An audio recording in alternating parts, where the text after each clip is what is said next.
Chairman, sir, today it's a very nostalgic occasion for all of us present here, for more than one reason. Some of our very distinguished colleagues part company with us, some of whom may come back. I'm one of those who are fortunate enough to come back. But then it's also an occasion where we move out with the joy and delight of having spent a lot of time together, where we celebrated some of the best moments of Indian democracy. Both houses of parliament really are the lifeline of Indian democracy. These are places where we disagree, we ideologically differ, we come together in national interest, and yet all of us are in pursuit of a common goal of strengthening this country. Indian democracy is permanent, and this house is permanent. Our membership is transient, and the other legislative house is certainly not permanent. It re-elects itself after it dissolves every 5 years. But what is also permanent, that those who come into this house, when they go out as wiser people, they go out with a lot of scholarship that they have gained from this house. We've had a better understanding of this country and its problems.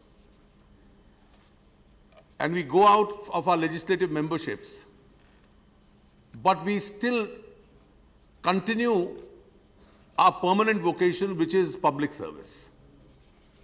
And as some people very candidly said, with some gaps, some do come back. I can only say this, that responding to my friend Mr. Ahluwalia's very touchy comment that he was getting his old house in Patna ready.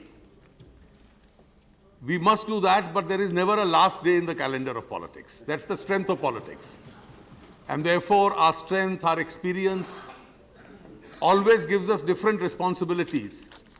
And I have no doubt that political parties which send members here, the need of Indian democracy may bring some of us back and some new talents back into this house, sir.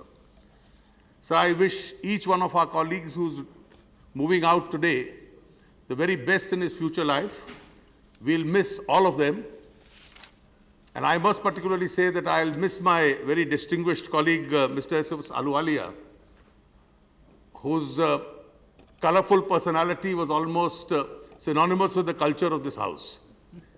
His experience of all these years has guided at least me personally a lot. And in his absence, I regret that I'll have to work much harder, because the government I have seen has had the privilege of having somebody like Mr. Pranab Mukherjee, who has been an encyclopedia on India's parliament and politics. On our side, in a lesser measure, Mr. Ahluwalia used to guide us, because his experience in this house was much more than ours.